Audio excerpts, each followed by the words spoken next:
Bonjour, je vais vous parler ce soir, ce dimanche soir 27 décembre 2015, je vais vous parler de la conjonction de cycle Jupiter-Saturne. C'est un cycle qui est un peu oublié de nos jours. Il a été éclipsé par la découverte des nouvelles planètes au XVIIIe siècle, mais il a quand même des lettres de noblesse, puisque on peut dire qu'entre le 10e siècle, le 10-11e siècle et le 17e siècle, ça a été le fer de lance de l'astrologie mondiale. Et plus exactement l'astrologie mondiale et l'astrologie religieuse. Et ça a précédé d'ailleurs, ça a été remplacé notamment par la théorie des aires précessionnelles au XVIIIe siècle, la fin du XVIIIe siècle. Donc avant la fin du XVIIIe siècle, où il y a eu émergence de la théorie des aires précessionnelles et émergence des nouvelles planètes au-delà de Saturne, on avait comme élément fondamental le cycle Jupiter-Saturne entre le Xe siècle et le XVIIe siècle. Et un grand juriste comme Baudin, l'auteur de La République, des cycles de la République, a consacré un chapitre à cette question de la conjonction Jupiter-Saturne. Le cycle Jupiter-Saturne se reproduit au niveau conjonctionnel tous les 20 ans.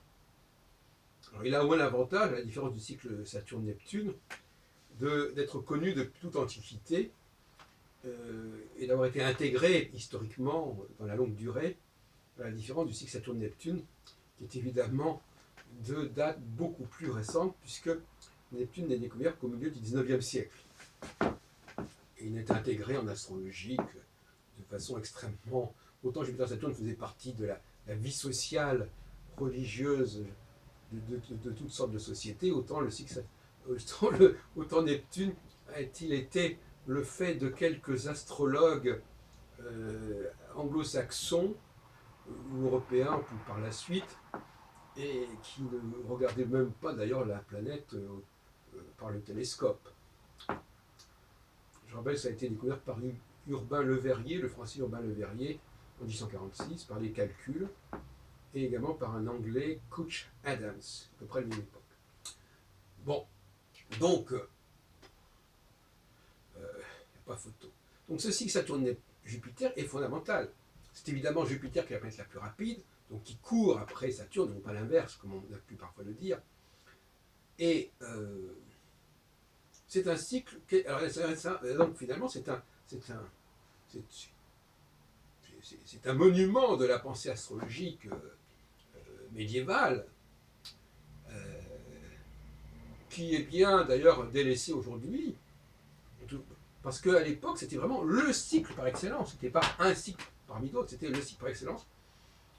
Et je vais vous expliquer un peu comment ce cycle fonctionnait dans l'esprit des astrologues, de façon à mieux comprendre quelles étaient les recherches de la pensée astrologique à l'époque. Et voir si d'une certaine manière, c'est pas dans cette direction qu'il faudrait revenir aujourd'hui. Alors, d'un autre côté, il faut bien reconnaître que ce cycle Jupiter-Saturne, il a été fatal pour la théorie des étoiles fixes. Puisque, d'abord, alors on l'attribue généralement, cette théorie, à Abu-Mazar, Abu Machar, un astrologue musulman, persan, et dont les ouvrages seront traduits et imprimés à la fin du XVe siècle. Et il marquera des travaux comme ceux de Pierre Dailly, notamment, en 1414.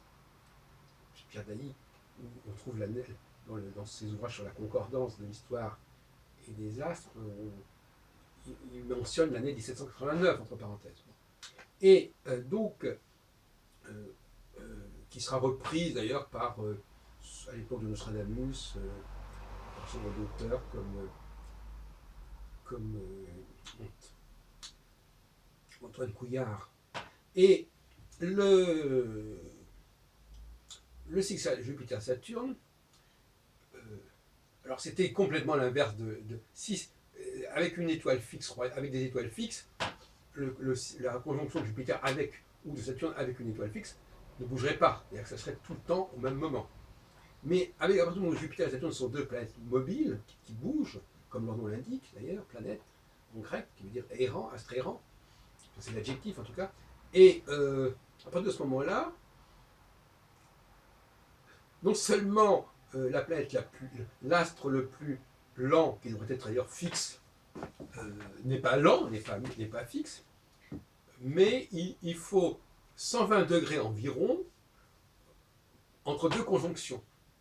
Tout comme il faut, donc ça veut dire 20 ans, comme il faut 36 ans dans le cas du cycle Saturne-Neptune, pour qu'une nouvelle conjonction puisse se reproduire, mais pas du tout au même endroit. Pas du tout au même endroit. Et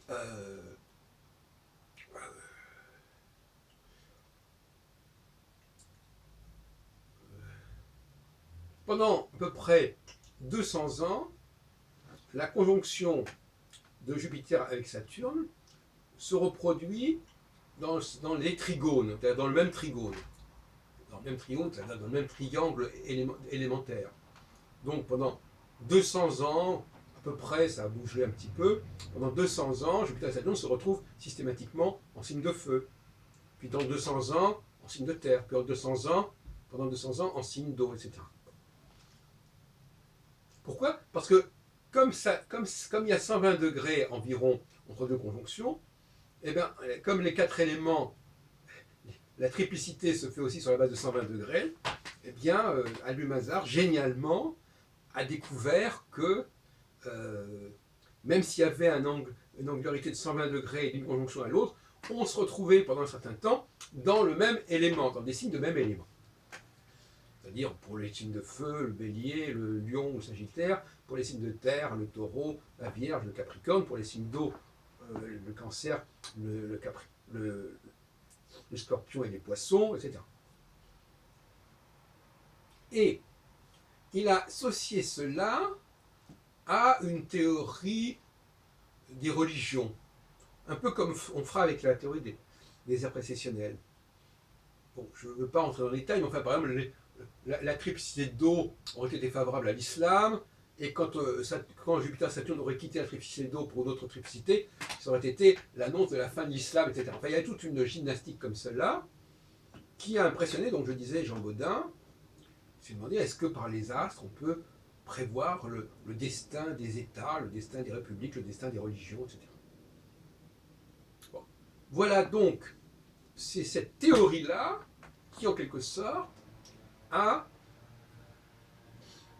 fait prédominer, a vulgarisé le zodiaque tropical et a évacué les étoiles fixes. On ne va pas revenir sur cette question-là, parce qu'il y a beaucoup d'éléments qui ont disparu de la tradition astrologique. Mais il faut donc comprendre que cette théorie, aussi éloignée soit-elle de mes propres travaux, ne m'en reste pas moins extrêmement sympathique, par son élégance, par sa simplicité. Donc, quelque part, je me sens en affinité avec cette théorie, sur le plan épistémologique, si on veut. C'est-à-dire, un seul cycle. Jupiter-Saturne, un seul cycle. Même Barbeau, lui, il n'est pas dans l'idée d'un seul cycle. Même s'il s'est intéressé spécialement au cycle Saturne-Neptune, il peut s'intéresser aussi bien à Uranus qu'à autre chose. Donc il ne milite pas en faveur d'un seul cycle, sauf dans le cas de son indice cyclique, où il propose un cycle, alors lui c'est encore plus fort de café, un cycle qui englobe 5 planètes, carrément. Jupiter, Saturne, Uranus, Neptune, Pluton. Donc là, effectivement, là aussi, il élabore un seul cycle. Donc en ce sens-là, Barbeau va aussi dans la même direction que Albuin-Mazar, à la recherche d'une... Il a le sentiment que l'astrologie a besoin d'un cycle unique. Jupiter-Saturne, pour Albuin-Mazar, le collectif de 5 planètes dans l'indice cyclique de Barbeau, et dans mon cas, le cycle Saturne en rapport avec les 4 étoiles fixes royales. Voilà donc 3 états de l'astrologie mondiale depuis à peu près 1000 ans. Alors, Barbault, lui, ne s'intéresse pas à la différence d'Albion-Mazar aux éléments.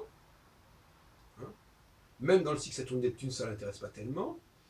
Il ne cherche pas à différencier les conjonctions selon qu'elles se déroulent dans tel et tel élément.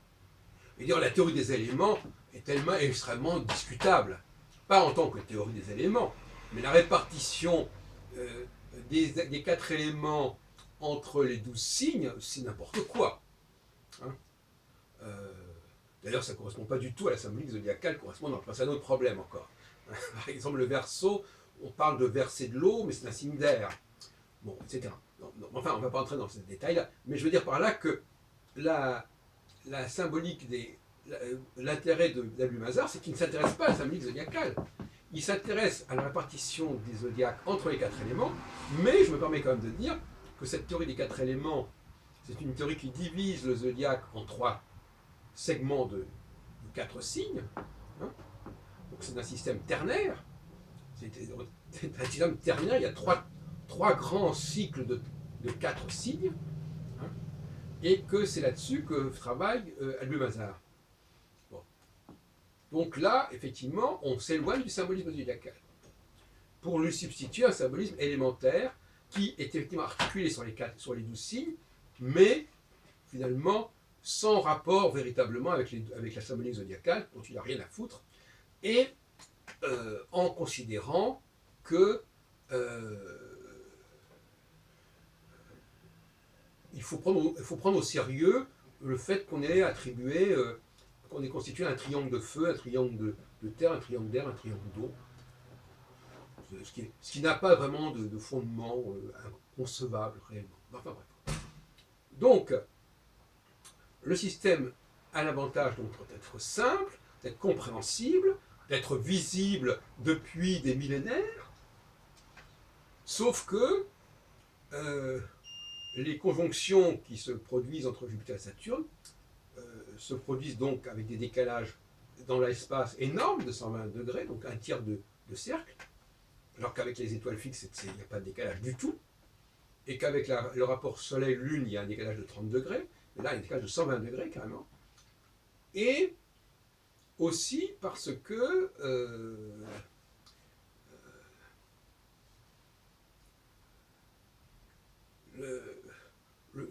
bon, il y a quelques difficultés parce que parfois le changement d'éléments ne se fait pas très clairement. On a l'impression qu'on est à la fin d'un cycle de 200 ans, mais en réalité, ça ne se fait pas exactement. C'est pas une mécanique totalement simple. Mais ce qui est embêtant, effectivement, c'est que ce zodiaque, c'est un zodiaque quand même tropical avec une division en 12 qui est purement mathématique et qui, autant la conjonction Jupiter-Saturne est visible, autant le fait que la conjonction se fasse dans tel et tel élément de tel, c'est totalement invisible. Donc on a une astrologie qui est quand même un peu hybride, si vous voulez. C'est pour ça que Barbault a eu raison de laisser tomber complètement la symbolique zodiacale, qui est un boulet. Et moi-même, je n'en tiens absolument pas compte. Pourquoi Abulmazar a-t-il travaillé comme ça? On pourrait faire des spéculations. Pourquoi n'a-t-il pas tenu compte des étoiles fixes? Parce que, tout simplement, parce qu'on a un artefact. On a un artefact. Qu'est-ce que c'est qu'un artefact? C'est qu'on a une réalité astronomique qui veut qu'effectivement, la conjonction Jupiter-Saturne, donc des 2 planètes les plus lentes qu'on connaissait jusqu'au XVIIIe siècle, eh bien, elle se produit à 120 degrés d'écart, ce qui fait 4 signes d'écart d'une fois sur l'autre, une fois tous les 20 ans, et que, à partir de ce moment-là, il y avait une espèce de surdéterminisme à considérer que c'était ça la référence intéressante. Bon. Voilà, c'est pas plus compliqué que ça. C'est une sorte d'artefact astronomique. Astronomiquement, il y a quelque chose qui se passe de cet ordre-là, et donc l'astrologie doit en tenir compte. Mais c'est une véritable innovation sur le plan de la pensée astrologique, incontestablement. Et on peut dire que c'est un âge d'or de l'astrologie que ce moment où l'astrologie pouvait envisager de mettre en avant un seul cycle de 2 planètes. Malheureusement, ce n'est pas un cycle planète-étoile, mais c'est un cycle de 2 planètes qui obéit à une cyclicité extrêmement précise, qui correspond à une symbolique uniquement à base de 4 possibilités, ce qui est quand même beaucoup plus léger que les 12 signes. Hein. Donc c'est quelque chose, c'est quand même pour moi une référence tout à fait heureuse.